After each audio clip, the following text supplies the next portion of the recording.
नमः शिवाय। जय श्री कृष्णा। राधे राधे। प्रिय श्रोताओं, आप सभी का हमारे YouTube चैनल खुशी ज्ञान सागर में बहुत बहुत स्वागत है।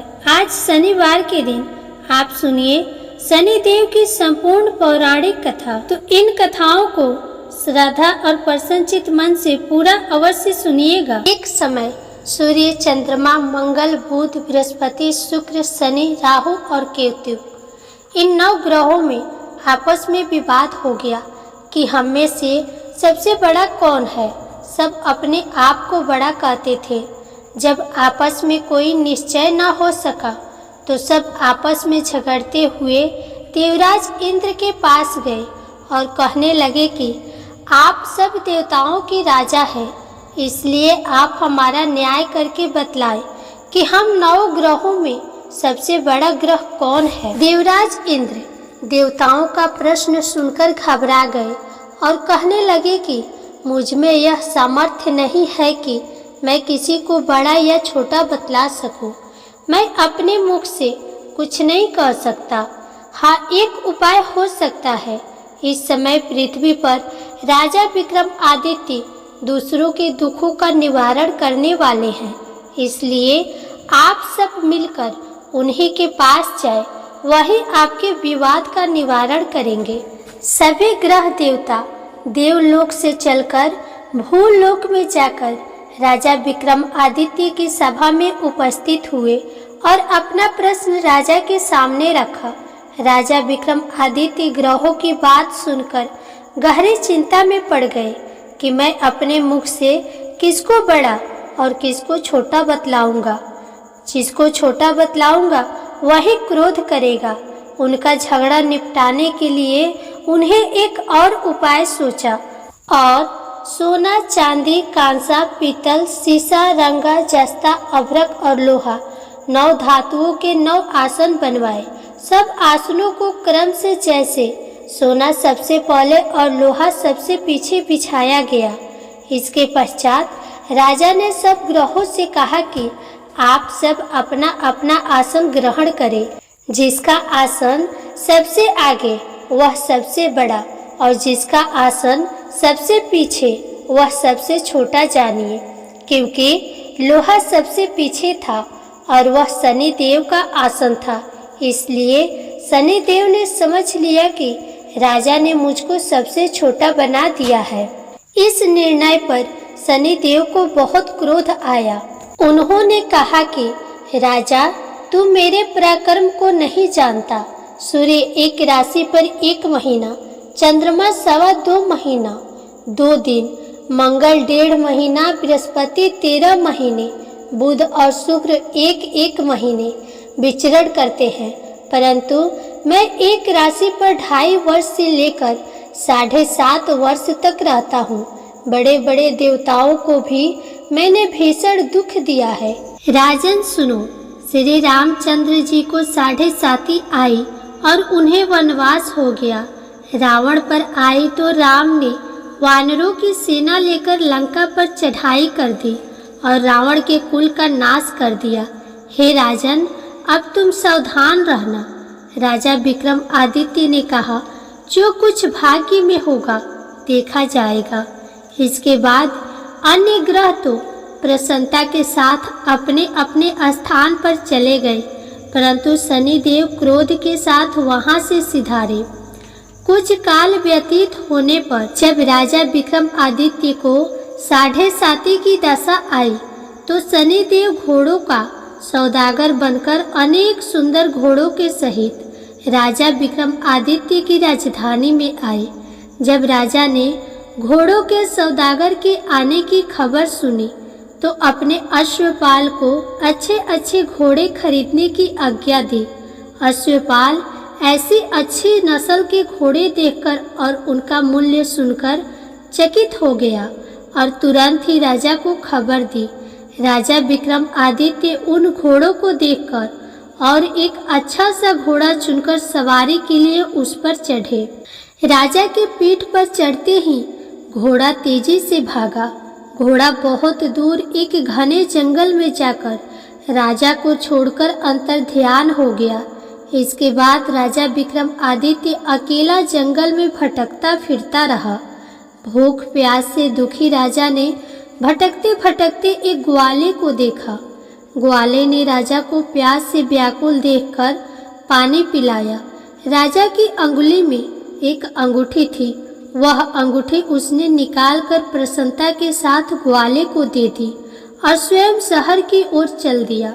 राजा शहर में पहुंचकर एक सेठ की दुकान पर जाकर बैठ गया और अपने आप को उज्जैन का रहने वाला तथा अपना नाम वीका बतलाया। सेठ ने उसको एक कुलीन मनुष्य समझकर जल आदि पिलाया। भाग्यवश उस दिन सेठ की दुकान पर बहुत अधिक बिक्री हुई। तब सेठ उसको भाग्यवान पुरुष समझकर भोजन कराने के लिए अपने साथ अपने घर ले गया। भोजन करते समय राजा विक्रमादित्य ने एक आश्चर्यजनक घटना देखी। जिस खूंटी पर हार लटक रहा था वह खूंटी उसी हार को निगल रही थी। भोजन के पश्चात जब सेठ कमरे में आया तो उसे कमरे में हार नहीं मिला। उसने यही निश्चय किया कि सिवाय वीका के और कोई इस कमरे में नहीं आया, अतः अवश्य ही उसी ने हार चोरी किया है। परंतु वीका ने हार लेने से इनकार कर दिया। इस पर 5-7 आदमी उसको पकड़कर नगर फौजदार के पास ले गए।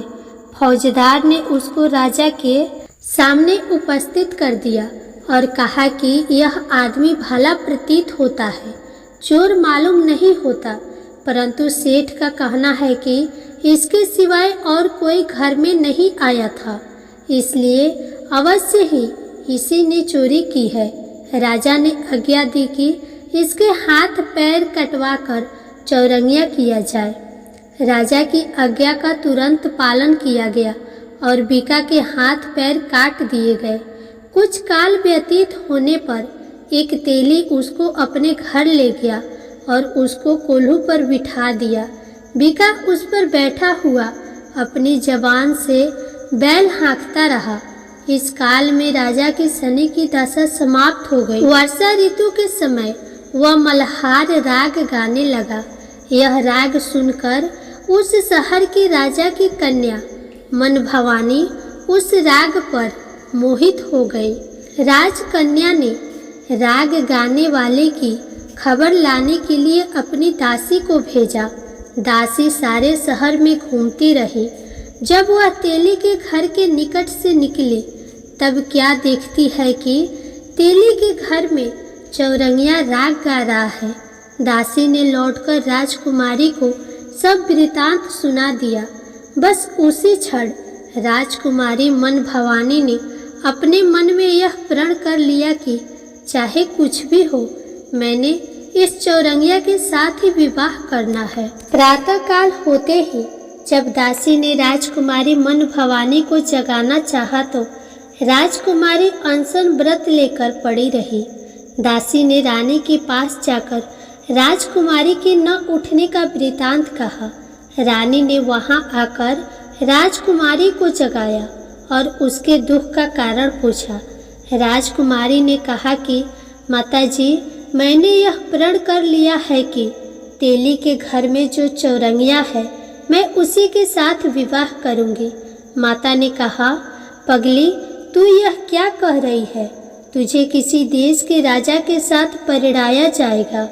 कन्या कहने लगी कि माताजी, मैं अपना प्रण कभी नहीं तोड़ूंगी। माता ने चिंतित होकर यह बात महाराज को बताई। महाराज ने भी आकर उसे समझाया कि मैं अभी देश देशांतर में अपने दूत भेजकर सुयोग्य रूपवान एवं बड़े बड़े गुणी राजकुमार के साथ तुम्हारा विवाह करूंगा। ऐसी बात तुम्हें कभी नहीं विचारनी चाहिए। परंतु राजकुमारी ने कहा, पिताजी, मैं अपने प्रण त्याग दूंगी, परंतु किसी दूसरे से विवाह नहीं करूंगी। यह सुनकर राजा ने क्रोध से कहा, यदि तेरे भाग्य में ऐसा ही लिखा है तो जैसी तेरी इच्छा हो वैसा ही कर।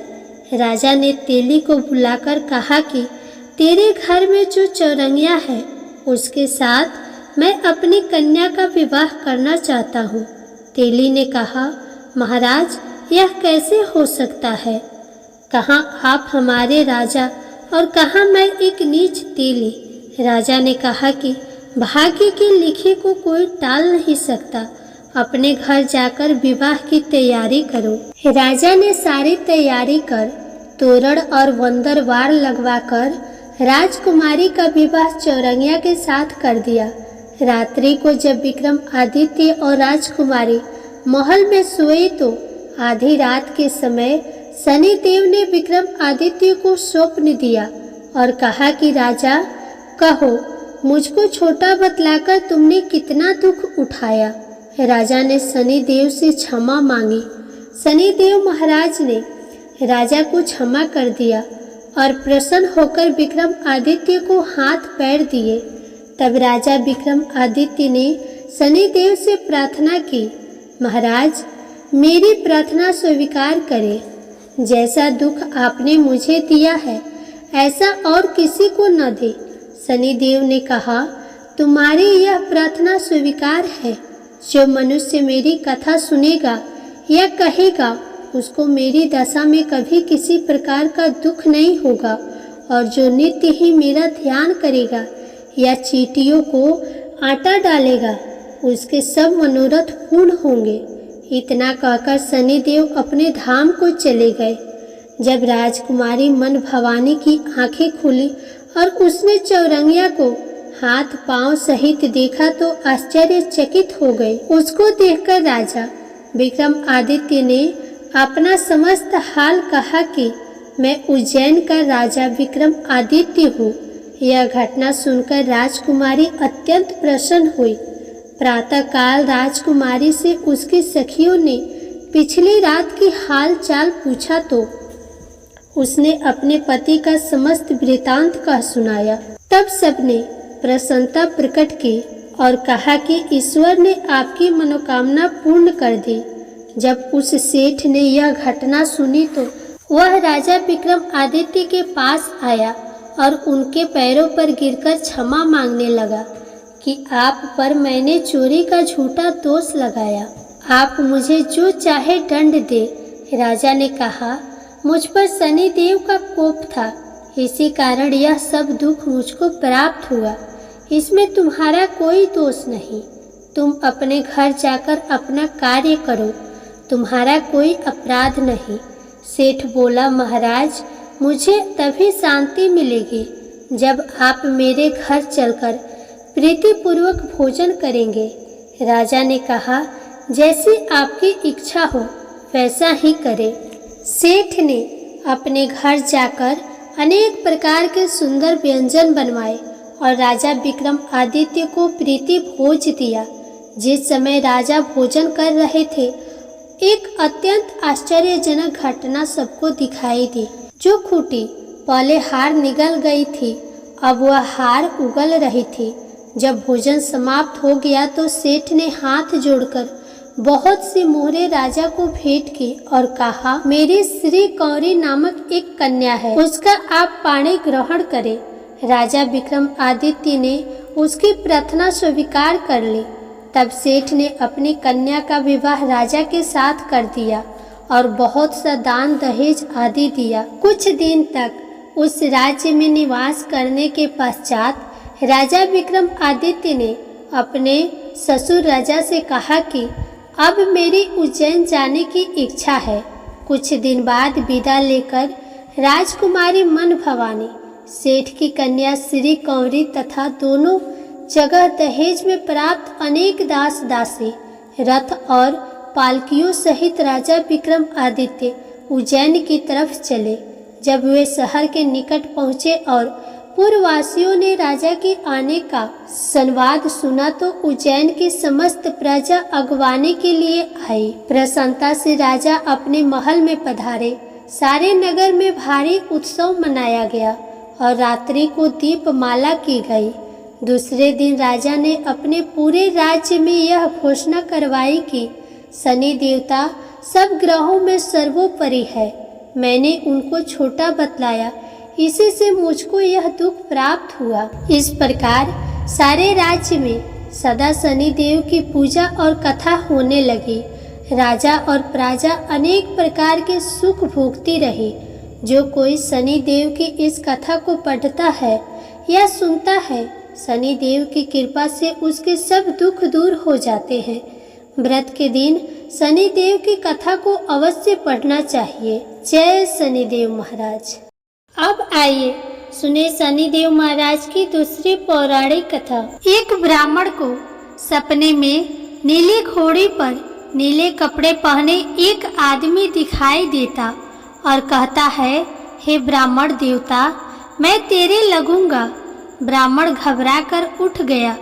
अगले दिन यही सपना उसे फिर से आता है। ये सपना उसे रोज आने लगा। वह परेशान हो गया और चिंता के मारे दुबला होने लगा। उसकी पत्नी ने कारण पूछा तो उसने सपने के बारे में बताया। ब्राह्मणी बोली, वे अवश्य ही शनि महाराज होंगे। अब की बार दिखे तो कहना, लग जाओ, पर सवा पहर से ज़्यादा मत लगना।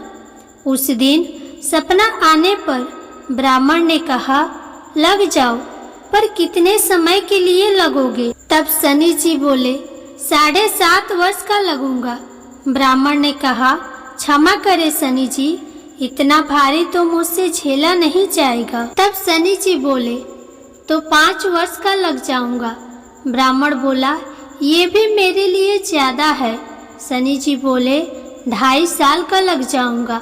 ब्राह्मण ने मना किया तो शनि जी कहने लगे, सवा पहर का तो लगूंगा ही, इतना तो कोढ़ी कलंकी भिखारी के भी लग जाता हूँ। तब ब्राह्मण ने कहा, ठीक है।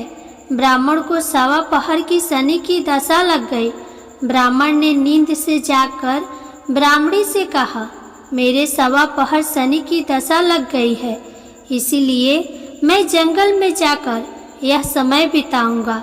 मेरे लिए खाने पीने का सामान बांध दो। मेरे पीछे से किसी से लड़ाई झगड़ा ना हो, इसका ध्यान रखना। ज़्यादातर घर में ही रहना, बच्चों का भी ध्यान रखना। इस सवा पहर के समय में कोई गाली भी दे तो चुपचाप सुन लेना, बहस मत करना। ये सब समझाकर ब्राह्मण जंगल में चला गया। जंगल में ब्राह्मण एक पीपल के पेड़ के नीचे बैठ गया और हनुमान जी का पाठ करने लगा। एक पहर बीत गया। ब्राह्मण ने सोचा, बाकी बचा समय रास्ते में बीत जाएगा, इसीलिए वहां से चल दिया। रास्ते में एक बाड़े में मदिरे लगे देखे। मालिन से एक मदिरा खरीदा, पोटली में बांधा और आगे बढ़ा। आगे एक आदमी मिला जो असल में शनि देव जी थे। ब्राह्मण से पूछा, पोटली में क्या है? उसने कहा, मदिरा है। शनि देव बोले, दिखाओ। ब्राह्मण ने पोटली खोली। उसमें राजकुमार का कटा हुआ खून से लथपथ सिर देखा। शनि देव ब्राह्मण को राजा के पास ले गए और कहा कि इस ब्राह्मण ने राजकुमार की हत्या कर दी है। इसके पास पोटली में राजकुमार का सिर है। राजा ने कहा, मैं ये नहीं देख सकता, इस ब्राह्मण को सूली पर चढ़ा दो। राजा के यहाँ हाहाकार मच गया। ब्राह्मण को सूली पर चढ़ाने से पहले पूछा गया, उसकी कोई आखिरी इच्छा हो तो बताए। ब्राह्मण ने सोचा, किसी तरह सवा पहर पूरा करना होगा। उसने कहा, वह रोज बालाजी की कथा सुनता है, मरने से पहले अंतिम बार बालाजी की कथा सुनना चाहता है। ब्राह्मण को कथा सुनाने का प्रबंध किया गया। कथा कहते कहते सवा पहर पूरा हो गया। शनि की दशा टलते ही राजकुमार शिकार खेलकर लौटता हुआ दिखाई दिया। राजकुमार को आता देख राजा बहुत खुश हुआ, लेकिन उसे निर्दोष ब्राह्मण की हत्या का दोष सताने लगा। उसने तुरंत घोड़सवार सैनिकों को ब्राह्मण को आदर सहित ले आने के लिए भेजा। ब्राह्मण राज दरबार में आए। ब्राह्मण राज दरबार में आया तो राजा ने क्षमा मांगी और पोटली दिखाने के लिए कहा। पोटली खोली तो उसमें मदिरा था। राजा ने इन सब के बारे में पूछा तो ब्राह्मण ने बताया, मुझे सवा पहर की शनिश्चर की दशा लगी थी, इस कारण यह सब तमाशा हुआ। राजा ने पूछा, ये दशा कैसे टलती है? ब्राह्मण बोला, राजा या सेठ को लगे तो काला हाथी या काला घोड़ा दान करे, गरीब को लगे तो पीपल की पूजा करे तब बोले, सच्चा शनिश्चर कहिए, जाके पांव सदा ही पड़िए। शनि देव की कहानी सुने, तिल का तेल और काला उड़द का दान करे, काले कुत्ते को तेल वाली रोटी खिलाएं तो शनिश्चर की दशा उतर जाती है। राजा ने उसे मदिरा वापस दे दिया। घर आकर ब्राह्मण ने मदिरा काटा तो उसमें बीज की जगह हीरे मोती निकले। ब्राह्मणी ने पूछा, ये कहाँ से लाए? आप तो कह रहे थे शनि की दशा लगी है। ब्राह्मण ने कहा, जब दशा लगी थी यही मदिरा राजकुमार का सिर बन गया था। उतरती दशा की शनि जी निहाल कर गए। हे शनि देवता, जैसी ब्राह्मण के शनि की दशा लगी वैसे किसी को न लगे। प्रेम से बोले शनि देव महाराज की जय।